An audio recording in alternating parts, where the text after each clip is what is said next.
ಯಾವ ಅಮೆರಿಕ ಮತ್ತು ಇಸ್ರೇಲ್ ಸೇರಿಕೊಂಡು ಇರಾನ್ ವಿರುದ್ಧ ದಾಳಿ ಮಾಡೋದಕ್ಕೆ ಶುರು ಮಾಡ್ತೋ ಆ ದಾಳಿ ಪರಸ್ಪರವಾದಂತಹ ದಾಳಿ ಇದೀಗ ಉಳಿದಿಲ್ಲ. ಅದು ಜಾಗತಿಕವಾಗಿ ಅನೇಕ ದೇಶಗಳಿಗೆ ಬಿಕ್ಕಟ್ಟನ್ನು ತಂದಿಟ್ಟಂತಹ ಯುದ್ಧ ಆಗಾದಾಗಲೂ ಕೂಡ ಇದರ ನಡುವೆ ಆಂತರಿಕವಾಗಿ ಇರಾನ್ನಲ್ಲಿ ಒಂದು ಕಿಡಿಯನ್ನು ಹೊತ್ತಿಸಿರುವಂಥ ಯುದ್ಧವಾಗಿಯೂ ಕೂಡ ಇದು ಕನ್ವರ್ಟ್ ಆದಂತೆ ಕಾಣಿಸ್ತಾ ಇದೆ. ನೀವು ನೋಡಿ, ಒಂದು ಡಿಫರೆನ್ಸ್ ಅನ್ನು ನೀವು ಕಾಣ್ತೀರಿ ಇಲ್ಲಿ. ಅಯತಲ್ಲಾ ಅಲಿ ಖಮೇನಿ ಮೃತಪಟ್ಟರು, ಅದಾದ ನಂತರ ಮೋಸ್ತಬಾ ಖಮೇನಿ ಬಂದರು, ಎಲ್ಲವೂ ಕೂಡ ಆಯಿತು. ಒಂದು ಡಿಫರೆನ್ಸ್ ಅನ್ನು ನೀವು ಗಮನಿಸಿ. ಯಾವ ಇಸ್ರೇಲ್ನ ನಾಯಕ ಬೆಂಜಮಿನ್ ನೆತನ್ಯಾಹು ಮೃತಪಟ್ಟಿದ್ದಾರೆ ಅಂತ ಇರಾನ್ ಪ್ರತಿಪಾದನೆ ಮಾಡ್ತಾ ಬಂದಿತ್ತಲ್ಲ, ನಮ್ಮ ದಾಳಿಯಲ್ಲಿ ಅವರು ಮೃತಪಟ್ಟಿದ್ದಾರೆ, ಇಸ್ರೇಲ್ನ ನಾಯಕತ್ವವನ್ನು ಹೊಡೆದುರುಳಿಸಿಬಿಟ್ಟಿದ್ದೀವಿ ಅಂತ ಯಾರು ಹೇಳ್ತಾ ಇದ್ರು? ಇರಾನ್ನ IRGC ಹೇಳ್ತಾ ಇತ್ತು, ಇರಾನ್ನ ಮಾಧ್ಯಮಗಳು ವರದಿ ಮಾಡ್ತಾ ಇದ್ದು. ಎಲ್ಲ ಬೆಳವಣಿಗೆಗಳ ನಂತರ ಬೆಂಜಮಿನ್ ನೆತನ್ಯಾಹು ಅವರ ಬದುಕಿನ ಬಗ್ಗೆ, ಅವರ ಸಾವಿನ ಬಗ್ಗೆ ದೊಡ್ಡ ಮಟ್ಟದ ಗೊಂದಲ ಇದ್ದಿತ್ತು. ಆಗ ಆ ಪುಣ್ಯಾತ್ಮ ಏನು ಮಾಡಿದ್ರು, ಒಂದು ಕಾಫಿ ರೆಸ್ಟೋರೆಂಟ್ಗೆ ಹೋದ್ರು, ಅಲ್ಲಿ ಕಾಫಿ ತೆಗೆದುಕೊಂಡು ಹರಟೆ ಹೊಡೆಯುವಂಥ ವಿಡಿಯೋವನ್ನು ಬಿಡುಗಡೆ ಮಾಡೋ ಪ್ರಯತ್ನವನ್ನು ಮಾಡಿದ್ರು. ಇದರರ್ಥ ನಾನು ಇನ್ನೂ ಬದುಕಿದ್ದೀನಿ ಅಂತ. ಹೇಗೆ ಇರಾನ್ ಅವತ್ತು ಇಸ್ರೇಲ್ ವಿರುದ್ಧ ಆರೋಪವನ್ನು ಮಾಡಿತ್ತು, ಇದೇ ಇಸ್ರೇಲ್ ಇವತ್ತು ಇರಾನ್ ವಿರುದ್ಧ, ಇರಾನ್ನ ನಾಯಕತ್ವದ ವಿರುದ್ಧ ಇಂಥದ್ದೊಂದು ಆರೋಪವನ್ನು ಮಾಡಿದೆ. ಈ ಆರೋಪಕ್ಕೆ ಈ ವಿಡಿಯೋದ ಮುಖಾಂತರ ಅವರು ಒಂದು ಉತ್ತರವನ್ನು ಕೊಡೋ ಪ್ರಯತ್ನವನ್ನು ಮಾಡ್ತಾ ಇದ್ದಾರೆ. ನೀವು ನೋಡ್ತಾ ಇದ್ರಿ, ಕೇವಲ ಎಡಭಾಗದ ಮುಖ ಮಾತ್ರ ಕಾಣಿಸುತ್ತೆ, ಬಲಭಾಗದ ಮುಖ ಕಾಣಿಸಲ್ಲ. ಹಾಗಾದ್ರೆ ಏನಾಯ್ತಿದು? ಯಾಕೆ ಬಲಭಾಗವನ್ನು ತೋರಿಸೋ ಪ್ರಯತ್ನವನ್ನು ಇಲ್ಲಿ ಮಾಡಿಲ್ಲ? ಇದು ನಿಜಾನ? ಈ ಹಿಂದೆ ಏನಾದರೂ ಇಂಥದ್ದೊಂದು ಬೆಳವಣಿಗೆಗಳಾಗಿತ್ತಾ, ಏನು ಎತ್ತ? ಮೊದಲ ಸುದ್ದಿಯಲ್ಲಿ ಅದ್ರ ಬಗ್ಗೆ ಡೀಟೇಲ್ ಆಗಿ ನೋಡ್ತಾ ಹೋಗೋಣ. ಅರ್ಧಮುಖದ ರಹಸ್ಯ ವಿಡಿಯೋ, ಅರ್ಧಮುಖದ ವಿಡಿಯೋ ಇದು.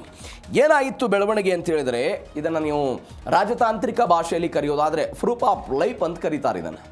ಜಾಗತಿಕವಾಗಿ ಯುದ್ಧದ ಸಮಯದಲ್ಲಿ ಯಾವುದಾದ್ರೂ ಒಂದು ದೇಶದ ನಾಯಕತ್ವವನ್ನು ಹೊಡೆದುರುಳಿಸಿದ್ದೀವಿ ಅಂತ ಮತ್ತೊಂದು ದೇಶ ಆರೋಪ ಮಾಡ್ತಾ ಇದ್ರೆ, ಇಲ್ಲ ಆ ದೇಶದ ನಾಯಕತ್ವ ಹೊಡೆದುರುಳಿಸುವುದಕ್ಕೆ ಸಾಧ್ಯ ಆಗಿಲ್ಲ, ಅವರು ಇನ್ನೂ ಬದುಕಿದ್ದಾರೆ ಅಂತ ಜಗತ್ತಿಗೆ ತೋರಿಸುವ ಕಾರಣಕ್ಕಾಗಿ ಒಂದು ಪ್ರೂಫ್ ಆಫ್ ಲೈಫ್, ಅವರು ಬದುಕಿದ್ದಾರೆ ಅನ್ನುವಂಥ ಒಂದು ವಿಡಿಯೋವನ್ನು ಬಿಡುಗಡೆ ಮಾಡ್ತಾರಲ್ಲ, ಅದಕ್ಕೆ ರಾಜತಾಂತ್ರಿಕ ಭಾಷೆಯಲ್ಲಿ ಪ್ರೂಫ್ ಆಫ್ ಲೈಫ್ ಅಂತ ಕರೀತಾರೆ. ಇದು ಒಂದು ಭಾಗ.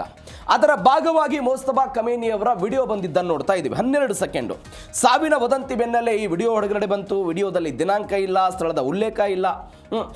ಯಾಕಿಲ್ಲ, ಯಾಕೆ ಇರಬೇಕಾಗಿತ್ತು? ರಾಜತಾಂತ್ರಿಕ ನಿಯಮಗಳು ಏನು ಹೇಳುತ್ತೆ, ಅದಕ್ಕೆ ಡೀಟೇಲ್ಸಿಗೆ ನಾನು ಆಮೇಲೆ ಬರ್ತೀನಿ. ಅವೆಲ್ಲವೂ ಕೂಡ ಇಲ್ಲ. ಹೀಗಾಗಿ ಅನುಮಾನಕ್ಕೆ ಕಾರಣ ಆಯಿತು. ಮುಖದ ಬಲಭಾಗವನ್ನು ತೋರಿಸದ ಇರಾನ್ ಮಾಧ್ಯಮ ಅವರ ಮುಖಭಾಗವನ್ನು ತೋರಿಸಿಲ್ಲ ಅವರು. ಯಾಕಂದರೆ ನೀವು ಅಯತಲ್ಲಾ ಅಲಿ ಖಮೇನಿ ಮೃತಪಟ್ಟಾಗ ಅವರು ಕೂಡ ಘಟನೆಯಲ್ಲಿ ಇದ್ದರು. ಅವರ ಮೇಲೆಯೂ ಕೂಡ ಅನೇಕ ತರನಾದಂಥ ಗಾಯಗಳಾಗಿದೆ. ಹೀಗಾಗಿ ಅವರನ್ನು ಆಸ್ಪತ್ರೆಗೆ ದಾಖಲು ಮಾಡಲಾಗಿದೆ, ಅವರನ್ನು ಕೋಮಾ ಸ್ಥಿತಿಗೆಲ್ಲ ಹೋಗ್ಬಿಟ್ಟಿದ್ದಾರೆ ಎನ್ನುವಂಥ ಚರ್ಚೆಗಳು ಬಂದಿತ್ತು. ಅವರ ಮುಖವೂ ಕೂಡ ಸಂಪೂರ್ಣವಾಗಿ ವಿರೂಪ ಆಗಿಬಿಟ್ಟಿದೆ, ನೋಡೋದಕ್ಕೂ ಕೂಡ ಸಾಧ್ಯವಾಗದಂತಹ, ಅಂದರೆ ಆ ಬಾಂಬ್ ದಾಳಿಯಲ್ಲಿ ಸಂಪೂರ್ಣವಾಗಿ ಅವರ ಮುಖ ವಿರೂಪವಾಗಿ ಹೋಗ್ಬಿಟ್ಟಿದೆ, ಹೀಗಾಗಿ ನೋಡೋದಕ್ಕೆ ಸಾಧ್ಯ ಇಲ್ಲ ಅಂತೆಲ್ಲ ಬಂದಿತ್ತು. ಈ ಕಾರಣಕ್ಕಾಗಿ ಬಲಭಾಗದ ಮುಖವನ್ನು ತೋರಿಸದೇ ಇರುವಂತಹ ಪ್ರಯತ್ನವನ್ನು ಮಾಧ್ಯಮವರು ಮಾಡಿದ್ರ ಅನ್ನುವಂತಹ ಪ್ರಶ್ನೆಗಳು ಬರ್ತಾ ಇದೆ. ಫೆಬ್ರವರಿ 28 ನಂತರ ಮೊದಲ ಬಾರಿಗೆ ಇದೆಲ್ಲವೂ ಕೂಡ ಸಾಧ್ಯ ಆಗ್ತಾ ಇರೋದು ನೋಡ್ತಾ ಇದ್ದೀವಿ. ವಿಡಿಯೋದ ಮುಖಾಂತರ ಅದನ್ನು ತರಿಸಿಕೊಳ್ಳುವ ಪ್ರಯತ್ನವನ್ನು ಮಾಡ್ತಾ ಇದ್ದಾರೆ. ನೀವು ನೋಡಿ, ಸ್ವಲ್ಪ ನಾನು ಅವಾಗಲೇ ಹೇಳಿದೆ ಪ್ರೂಫ್ ಆಫ್ ಲೈಫ್ ಅಂತ. ಅಂತಾರಾಷ್ಟ್ರೀಯ ಮಟ್ಟದಲ್ಲಿ ಹೆಂಗಾಗುತ್ತೆ ಅಂತ ಹೇಳಿದ್ರೆ, ನೀವು ಅಮೆರಿಕ ಮತ್ತು ಇರಾಕ್ ನಡುವೆ ಯುದ್ಧ ಆಯಿತು. ಹೆಂಗೆ ದಾಳಿ ಆಯಿತು ಅಂತ ಹೇಳಿದ್ರೆ, ಸದ್ದಾಮ್ ಹುಸೇನ್ ಮತ್ತು ಅವರ ಪುತ್ರ ಉದಯ್ ಹುಸೇನ್ ವಿರುದ್ಧ ದಾಳಿ ಆಗುತ್ತೆ. ವೈಮಾನಿಕ ದಾಳಿ ಆಯಿತು. ವೈಮಾನಿಕ ದಾಳಿಯಾದಂತಹ ಸಮಯದಲ್ಲಿ ಈ ಉಭಯ ನಾಯಕರು ಕೂಡ ನಾವು ಬದುಕಿದ್ದೀವಿ ಅಂತ ತೋರಿಸ್ಕೊಳ್ಳೋ ಪ್ರಯತ್ನವನ್ನು ಮಾಡಬೇಕಾಗಿತ್ತು. ಅವರ ಶಕ್ತಿ ಕುಂದಿದಾಗಲೂ ಕೂಡ, ಅವರು ಅನಾರೋಗ್ಯಕ್ಕೀಡಾದಾಗಲೂ ಕೂಡ ನಾವು ಬದುಕಿದ್ದೀವಿ ಅಂತ ತೋರಿಸ್ಕೊಳ್ಳೋ ಪ್ರಯತ್ನವನ್ನು ಮಾಡಿದರು. ಏನು ಮಾಡಿದ್ರು ಅವರು? ತದ್ರೂಪಿ ಚಿತ್ರಗಳನ್ನು ಬಳಕೆ ಮಾಡ್ಕೊಂಡು ನಾವು ಬದುಕಿದ್ದೀವಿ ಅಂತ ವಿಡಿಯೋ ಮತ್ತು ಫೋಟೋಗಳನ್ನು ಬಿಡೋ ಪ್ರಯತ್ನವನ್ನು ಮಾಡಿದರು. ಒಂದು. ಎರಡನೇ ಬೆಳವಣಿಗೆ ನೀವು ಗಮನಿಸಬೇಕಾದಂತಹ ಸಂಗತಿ ಯಾವುದು ಅಂತ ಹೇಳಿದ್ರೆ, ಎರಡನೇ ಮಹಾಯುದ್ಧ ಆಯ್ತು. ನಿಮಗೆ ಎಲ್ಲ ನೆನಪಿದೆ. ಎರಡನೇ ಮಹಾಯುದ್ಧದ ಆದ ನಂತರ ಹಿಟ್ಲರ್ ಸಂಪೂರ್ಣವಾಗಿ ಆಯಾಸ ಆಗ್ಬಿಟ್ಟಿದ್ದಾರೆ, ಅವರ ಅನಾರೋಗ್ಯ ಸಂಪೂರ್ಣವಾಗಿ ಹಾಳಾಗ್ಬಿಟ್ಟಿದೆ ಅನ್ನುವಂಥ ಚರ್ಚೆಗಳು ಬಂತು. ಯಾವ ಹಿಟ್ಲರನ್ನ ಒಟ್ಟಾರೆ ಬೆಳವಣಿಗೆಗಳನ್ನು ನೋಡ್ಕೊಳ್ತಾ ಇದ್ದಂಥ ವ್ಯಕ್ತಿ ಏನು ಮಾಡ್ತಾ ಇದ್ರು, ಅವರ ಎಡಗೈಗೆ ಪಾರ್ಶ್ವವಾಯು ಹೊಡೆದ್ಬಿಟ್ಟಿತ್ತು, ಲಕ್ವ ಹೊಡೆದಿತ್ತು. ಅದನ್ನು ಜಗತ್ತಿಗೆ ತೋರಿಸ್ತಾ ಇರಲಿಲ್ಲ. ಬಿಕಾಸ್ ಒಬ್ಬ ಹಿಟ್ಲರ್ ಎನ್ನುವಂಥ ನಾಯಕತ್ವನ ಎಡಭಾಗಕ್ಕೆ ಪಾರ್ಶ್ವ ಹೊಡೆದಿದೆ ಅಂತ ಹೇಳಿದ್ರೆ ಸಹಜವಾಗಿ ದೇಶದ ಸಂಪೂರ್ಣ ಶಕ್ತಿ ಕುಂದಿ ಹೋಗ್ಬಿಡುತ್ತೆ, ಇಡೀ ದೇಶದಲ್ಲಿ ಅರಾಜಕತೆ ಸೃಷ್ಟಿ ಆಗ್ಬೋದು ಅನ್ನೋ ಕಾರಣಕ್ಕಾಗಿ ಆವಾಗಲೂ ಕೂಡ ಈ ರೀತಿಯಾದಂತಹ ಬೇರೆ ಬೇರೆ ಚಿತ್ರಗಳನ್ನು ಬಳಕೆ ಮಾಡಿಕೊಂಡು ಏನು ಆಗದೇ ಇರುವಂತೆ ತೋರಿಸಿಕೊಳ್ಳೋ ಪ್ರಯತ್ನವನ್ನು ಮಾಡಿ. ಇದು ಒಂದು ಬೆಳವಣಿಗೆ. ಇದಕ್ಕೆ ಫ್ರೆಶ್ ಎಕ್ಸಾಂಪಲ್ ಅಂತ ಹೇಳಿದ್ರೆ, ನಾನು ಆವಾಗಲೇ ಹೇಳಿದೆ ಬೆಂಜಮಿನ್ ನೆತನ್ಯಾಹು ಅವರು. ಬೆಂಜಮಿನ್ ನೆತನ್ಯಾಹು ಅವರು ಕೂಡ ಜೆರುಸಲೇಮ್ನ ಒಂದು ಬೆಟ್ಟಕ್ಕೆ ಹೋದ್ರು. ಬೆಟ್ಟದಲ್ಲಿ ಇದ್ದಂಥ ಒಂದು ಕಾಫಿ ಕುಡಿಯೋದಕ್ಕೆ ಹೋದ್ರು. ಕಾಫಿ ಕೊಡಿ ಅಂತ ಕೇಳಿದ್ರು. ಅವರ ಆಪ್ತರ ಜೊತೆಗೆ ಒಂದು ಜೋಕ್ ಮಾಡೋ ಪ್ರಯತ್ನವನ್ನು ಮಾಡಿದ್ರು. ಆ ವಿಡಿಯೋ ಬಂದಾಗಲೇ ಏನಾಯಿತು? ಇಲ್ಲ, ಅವ್ರಿಗೆ 6 ಬೆರಳು ಕಾಣ್ತಾ ಇದೆ, 6 ಬೆರಳು ಕಾಣ್ತಾ ಇದೆ, ಅದು ಫೇಕ್, ಇದು ಬೆಂಜಮಿನ್ ನೆತನ್ಯಾಹು ಮೃತಪಟ್ಟಿದ್ದಾರೆ ಅಂತ ಸುದ್ದಿ ಬಂತು.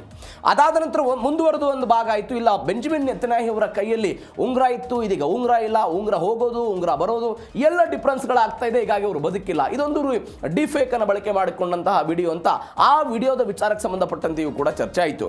ಇದೀಗ ಮೋಸ್ತಬಾ ಖಮೇನಿ ಅವರ ಈ ವಿಡಿಯೋದಲ್ಲೂ ಕೂಡ ದಿನಾಂಕ ಇಲ್ಲದೆ ಇರೋದು, ಸಮಯ ಇಲ್ಲದೆ ಇರೋದು, ಅವರ ಮಾತಿನ ರೀತಿ ಎಲ್ಲವನ್ನೂ ಕೂಡ ನೋಡಿದಾಗಲೂ ಕೂಡ ಇದು ಅನುಮಾನಕ್ಕೆ ಕಾರಣ ಆಗ್ತಾ ಇದೆ. ಹೀಗಾಗಿ ಏನಾಗುತ್ತೆ ಈ ವಿಚಾರ ಕಾದು ನೋಡೋಣ. ಇದು ಒಂದು ಬೆಳವಣಿಗೆ. ಎಲ್ಲದರ ಜೊತೆಗೆ ಅಧ್ಯಕ್ಷರಿಗೆ ಸಿಗದ ನಾಯಕನ ದರ್ಶನ.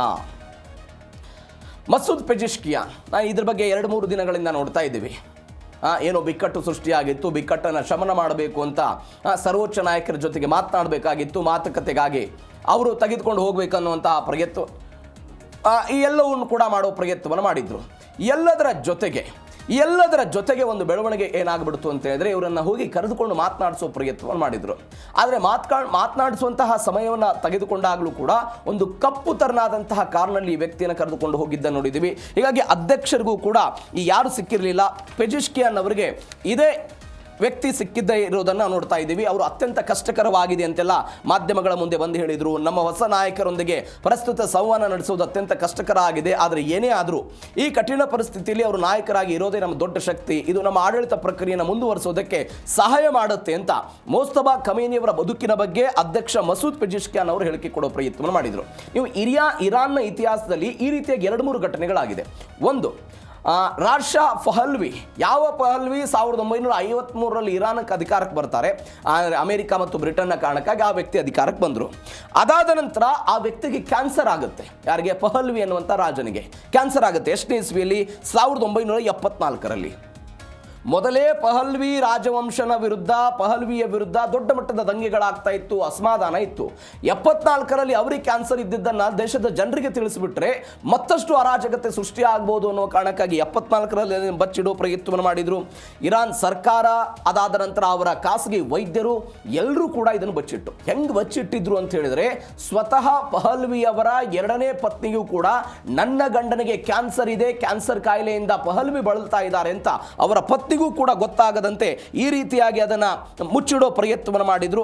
ಅದಾದ ನಂತರ ಅವ್ರು ಹೆಂಗೆ ಕಾಣಿಸ್ಕೊಳ್ತಾ ಇದ್ರು ಸಾರ್ವಜನಿಕವಾಗಿ ಅಥವಾ ಜನರ ಮುಂದೆ, ಮಾಧ್ಯಮಗಳ ಮುಂದೆ ಕಾಣಿಸ್ಕೊಳ್ತಾ ಇದ್ದಂತಹ ಸಮಯದಲ್ಲಿ, ನಾನು ಯಾವುದೇ ಕಾರಣಕ್ಕಾಗಿಯೂ ಕೂಡ ಅನಾರೋಗ್ಯದಿಂದ ಬಳಲ್ತಾ ಇದ್ದೀನಿ ಅಂತ ಯಾವುದೇ ಕಾರಣಕ್ಕಾಗಿಯೂ ಕೂಡ ಗೊತ್ತಾಗ್ತಾ ಇರಲಿಲ್ಲ. ಆದರೆ ಯಾವಾಗ 79ರಲ್ಲಿ ಕ್ರಾಂತಿ ಆಯಿತು, ಅವರು ಅಮೆರಿಕಕ್ಕೆ ಹೋದ್ರು, ಕ್ಯಾನ್ಸರ್ನ ಟ್ರೀಟ್ಮೆಂಟ್ ಎಲ್ಲ ಪಡೆದುಕೊಂಡ್ರಲ್ಲ, ಅವತ್ತು ಅವರಿಗೆ ಕ್ಯಾನ್ಸರ್ ಇದೆ ಅನ್ನೋದು ಗೊತ್ತಾಗಿತ್ತು. ಒಂದು, ಅಯತುಲ್ಲಾ ರುಹುಲ್ಲಾ ಖಮೇನಿ, ಈ 79ರಲ್ಲಿ ಬಂದಂಥ ವ್ಯಕ್ತಿಗೆ, ಆ ವ್ಯಕ್ತಿಗೂ ಕೂಡ ಕ್ಯಾನ್ಸರ್ ಇದ್ದಿತ್ತು.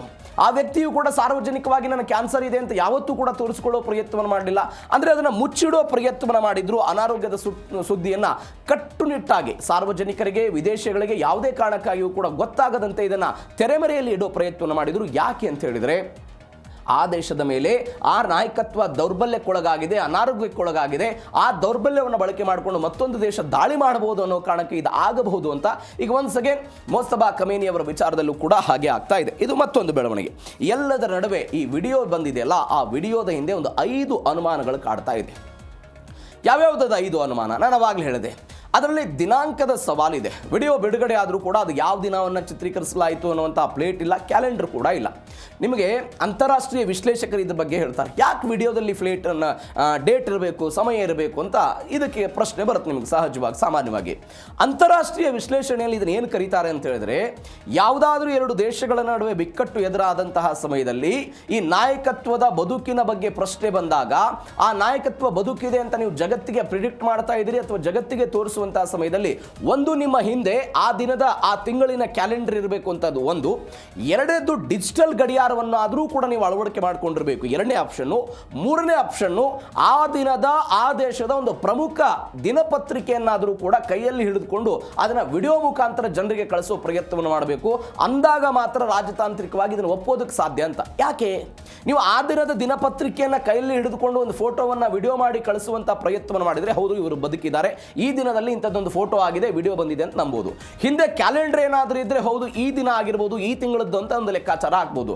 ಡಿಜಿಟಲ್ ಗಡಿಯಾರ ಇದ್ರೆ ಅದರಲ್ಲಿ ಸಮಯವೇ ಕಾಣಿಸ್ಕೊಳ್ತಾ ಇರೋದನ್ನು ನೋಡ್ತಾ ಇದ್ದೀವಿ. ಆದರೆ ಇದರಲ್ಲಿ ಯಾವುದೂ ಕೂಡ ಇಲ್ಲದೆ ಇದ್ದದನ್ನು ಪತ್ತೆ ಹಚ್ಚೋ ಪ್ರಯತ್ನವನ್ನು ಮಾಡಿದ್ದಾರೆ. ಇದು ಕೂಡ ಹೌದು. ಮುಖದ ರಹಸ್ಯವೂ ಇದೆ. ನಾನು ಅವಾಗಲೇ ಹೇಳಿದೆ, ಬಲಭಾಗವನ್ನು ತೋರಿಸೋ ಪ್ರಯತ್ನವನ್ನು ಇಲ್ಲಿ ಮಾಡಿಲ್ಲ. ಅಂದರೆ ಇರಾನ್ನ IRGCಯ ಒಂದು ಮಾಧ್ಯಮ ಸಂಸ್ಥೆ. ಅದು ಯಾವ ಸಂಸ್ಥೆ ಅಂತ ಹೇಳಿದ್ರೆ, ಅದು IRGCಯ ಹಿನ್ನೆಲೆಯಲ್ಲಿ ಬರುತ್ತೆ. ಮೆಹರ್ ಸುದ್ದಿ ಸಂಸ್ಥೆ ಅಂತ ಕರೀತಾರೆ. ಆ ಮೆಹರ್ ಸುದ್ದಿ ಸಂಸ್ಥೆ ಇದನ್ನೆಲ್ಲ ಮಾಡೋ ಪ್ರಯತ್ನವನ್ನು ಮಾಡಿದ್ದಾರೆ. ಹೀಗಾಗಿ ಆ ಮುಖದ ವಿಚಾರಕ್ಕೆ ಸಂಬಂಧಪಟ್ಟಂತೆಯೂ ಕೂಡ ಗೊಂದಲ ಆಗಿದೆ. ಅದಾದ ನಂತರ ನೈಜ ಸಭೆ ಅಂತಲೂ ಕೂಡ ಇದು ಕಾಣಿಸ್ತಾ ಇಲ್ಲ, ಒಂದು ರೀತಿಯಾಗಿ ಕಾಲ್ಪನಿಕವಾದಂಥ ಒಂದು ಸಭೆಯನ್ನು ಮಾಡೋ ಪ್ರಯತ್ನವನ್ನು ಮಾಡಿದ್ದಾರೆ, ಸೆಟ್ಟಿಂಗ್ ಮಾಡಿದ್ದಾರೆ, ಮುನ್ನೆಚ್ಚರಿಕೆ ಕ್ರಮವಾಗಿ ಇದನ್ನೆಲ್ಲ ಮಾಡಿದ್ದಾರೆ ಎನ್ನುವಂಥದ್ದು. ಮೂಲ ಧ್ವನಿಯನ್ನು ಕೂಡ ಮರೆಮಾಚಿ ಒಂದು ನಿಗೂಢ ವಾತಾವರಣವನ್ನು ಸೃಷ್ಟಿ ಮಾಡೋ ಪ್ರಯತ್ನವನ್ನು ಮಾಡಿದ್ದಾರೆ ಅಂತ ಈಗ ಈ ಎಲ್ಲ ವಿಡಿಯೋಗಳ ಮೇಲೆ ಅನುಮಾನ ಆಗ್ತಾ ಇದೆ. ನೀವು ನೋಡಿ, ನಾನು ಆವಾಗಲೇ ಹಿಟ್ಲರ್ನ ಉದಾಹರಣೆ ಕೊಟ್ಟೆ. ಹಿಟ್ಲರ್ ಒಂದು ಕಾರ್ಯಕ್ರಮದಲ್ಲಿ ಭಾಗವಹಿಸ್ತಾರೆ. 2ನೇ ಮಹಾಯುದ್ಧ ಆಗಿತ್ತು, ಅವರ ಎಡಗೈಗೆ ಪಾರ್ಶ್ವವಾಯು ಆಗಿತ್ತು. ಅದಾದ ನಂತರ ಒಂದು ಪ್ರಶಸ್ತಿ ಪ್ರದಾನ ಸಮಾರಂಭ ಇತ್ತು. ಆ ಪ್ರಶಸ್ತಿ ಪ್ರದಾನ ಸಮಾರಂಭದಲ್ಲಿ ಅವರ ಮೂಲ ಧ್ವನಿಯನ್ನು ಹಿಂದೇಟು ಹಾಕೋ ಪ್ರಯತ್ನವನ್ನು ಮಾಡ್ತಾರೆ. ಯಾಕೆ? ಪಾರ್ಶ್ವವಾಯು ಹೊಡೆದಾಗ ಅವರಿಗೆ ಸರಿಯಾಗಿ ಸಮರ್ಪಕವಾಗಿ ಮಾತನಾಡೋದಕ್ಕೆ ಸಾಧ್ಯ ಆಗೋದಿಲ್ಲ. ಅಕಸ್ಮಾತ್ ಈ ಧ್ವನಿಯೇ ಮತ್ತೊಬ್ಬರಿಗೆ ಕೇಳಿಸಿಬಿಟ್ರೆ ಅದು ನಮಗೆ ನೆಗೆಟಿವ್ ಆಗುತ್ತೆ ಅನ್ನೋ ಕಾರಣಕ್ಕಾಗಿ ಎಲ್ಲೆಲ್ಲಿ ಹಿಟ್ಲರ್ ಮಾತಾಡಿರ್ತಾರಲ್ಲ ಆ ಧ್ವನಿಗೆ ಏನು ಮಾಡ್ತಾರೆ ಅಂತ ಹೇಳಿದ್ರೆ ಅಲ್ಲಿರುವಂತಹ ರಾಷ್ಟ್ರೀಯ ಗೀತೆಯನ್ನು, ದೇಶಭಕ್ತಿ ಗೀತೆಗಳನ್ನು ಅಳವಡಿಸೋ ಪ್ರಯತ್ನವನ್ನು ಮಾಡ್ತಾರೆ. ಯಾಸ್ ಇಟ್ ಈಸ್ ಇವತ್ತು ಮೋಸ್ತಫಾ ಖಮೇನಿಯವರ ವಿಚಾರದಲ್ಲೂ ಕೂಡ ಹಾಗೆ ಆಗ್ತಾ ಇದೆ ಅನ್ನುವಂಥ ವಿಶ್ಲೇಷಣೆಗಳು ಬರ್ತಾ ಇದೆ. ಇದು ಒಂದು ಬೆಳವಣಿಗೆ. ಇವೆಲ್ಲದರ ನಡುವೆ ಹಾರ್ಮುಜ್ ಜಲಸಂಧಿ ಇರಾನ್ ಸಂಧಾನದ ಹಾದಿ ಅಂತ ಯುದ್ಧ ನಡೀತಾ ಇದೆ. ಈ ಯುದ್ಧದ ನಡುವೆ ಒಮಾನ್ ಮತ್ತು ಇರಾನ್ನ ನಡುವೆ ಒಪ್ಪಂದದ ಬಗ್ಗೆ ಒಮಾನ್ ಮುಖಾಂತರ ಅಮೆರಿಕಾಗೆ ಸಂಧಾನದ ಪ್ರಸ್ತಾವನೆಯನ್ನೆಲ್ಲ ಕಳಿಸಲಾಗಿದೆ ಅಂತ. ಬಿಕಾಸ್ ಒಮಾನ್ ಅವರೇ ಟಹರಾನಿಗೆ ಹೋಗಿದ್ರು, ನಾವು ಮಾತುಕತೆಯನ್ನು ನಡೆಸ್ತೀವಿ, ನೀವು ದಾಳಿ ಮಾಡಬಾರ್ದು ಅಂತ. ಇದೇ ಕಾರಣಕ್ಕಾಗಿ ಅವರು ದಾಳಿಯನ್ನು ಸ್ಟಾಪ್ ಮಾಡಿದ್ದನ್ನು ಕೂಡ ನೋಡಿದ್ವಿ. ಹಾರ್ಮುಜ್ ಜಲಸಂಧಿಯನ್ನು ಮರುತೆರೆಯುವುದಕ್ಕೆ ಇರಾನ್ 3 ಷರತ್ತುಗಳನ್ನು ಇಟ್ಟಿದೆ. ಸೇನಾ ಕಾರ್ಯಾಚರಣೆ ನಿಲ್ಲಿಸಬೇಕು, ಆಸ್ತಿ ಮುಟ್ಟುಗೋಲನ್ನು ವಾಪಸ್ ಪಡಿಬೇಕು ಅನ್ನುವಂಥ ಒಂದು 3 ಷರತ್ತುಗಳನ್ನು ಅವರು ಇಡೋ ಪ್ರಯತ್ನವನ್ನು ಮಾಡಿದ್ದಾರೆ. ಇದನ್ನು ತೆಗೆದುಕೊಂಡು ಬರೋ ಪ್ರಯತ್ನ, ಇರಾನ್ ಮೇಲೆ ಒತ್ತಡವನ್ನು ಮುಂದುವರಿಸುವುದಾಗಿ ಜೆ ಡಿ ವ್ಯಾನ್ಸ್ ಎಚ್ಚರಿಕೆಯನ್ನು ಕೊಟ್ಟಿದ್ದಾರೆ. 53ಕ್ಕೂ ಹೆಚ್ಚು ಹಡಗುಗಳೆಲ್ಲ ಅಲ್ಲಿ ಸಿಕ್ಕಾಕೊಂಡಿರೋದನ್ನು ನೋಡ್ತಾ ಇದ್ದೀವಿ. ಇದು ಹಾರ್ಮುಜ್ ಜಲಸಂಧಿಯಲ್ಲಿ ಆಗ್ತಾ ಇರುವಂಥ ಬೆಳವಣಿಗೆ. ನೀವು ನೋಡಿ, ನಾನು ಮೋಸ್ತಫಾ ಖಮೇನಿ ವಿಚಾರಕ್ಕೆ ಬರೋದಾದರೆ, ಯಾವ ಮೋಸ್ತಫಾ ಖಮೇನಿಯ ಬದುಕಿನ ಬಗ್ಗೆ ಇವತ್ತು ಚರ್ಚೆ ಆಗ್ತಾ ಇದೆಯೋ ಆ ಮೋಸ್ತಫಾ ಖಮೇನಿಯ ಈ ಸುದ್ದಿಯನ್ನು ಹೊರಗಡೆ ತಂದಿರುವಂಥ ಮಾಧ್ಯಮವೂ ಕೂಡ ಅಲ್ಲಿಯ ನಿಯಂತ್ರಣದಲ್ಲಿ ಇರುವಂಥದ್ದು. ನಿಯಂತ್ರಣದ ಕಾರಣಕ್ಕಾಗಿ ಹೀಗೆಲ್ಲ ಆಗ್ತಾ ಇರುತ್ತೆ. ನೀವು ಜಾಗತಿಕವಾಗಿ ಬೇರೆ ಬೇರೆ ಯುದ್ಧ ಸಮಯದಲ್ಲೂ ಕೂಡ ಈ ರೀತಿಯಾದಂಥ ಸಾವಿನ ಬಗ್ಗೆ ವದಂತಿಗಳು ಬಂದಾಗ, ಸಾವಿನ ಬಗ್ಗೆ ಸುದ್ದಿಗಳು ಬಂದಾಗ ಯಾವ್ಯಾವ ಸರ್ಕಾರಿ ನಿಯಂತ್ರಣ ಮಾಧ್ಯಮಗಳು ಇರುತ್ತಲ್ಲ ಅವರು ಸಹಜವಾಗಿ ನಾಯಕನನ್ನು ಪ್ರಿಡಿಕ್ಟ್ ಮಾಡೋ ಪ್ರಯತ್ನವನ್ನು ಮಾಡ್ತಾರೆ. ಆ ನಾಯಕತ್ವ ಬದುಕಿದೆ ಅಂತ ಹೇಳುವಂಥ ಪ್ರಯತ್ನವನ್ನು ಮಾಡ್ತಿದ್ದಾರೆ. ಹೀಗಾಗಿ ಗೊಂದಲವಂತೂ ಸಹಜವಾಗಿದೆ.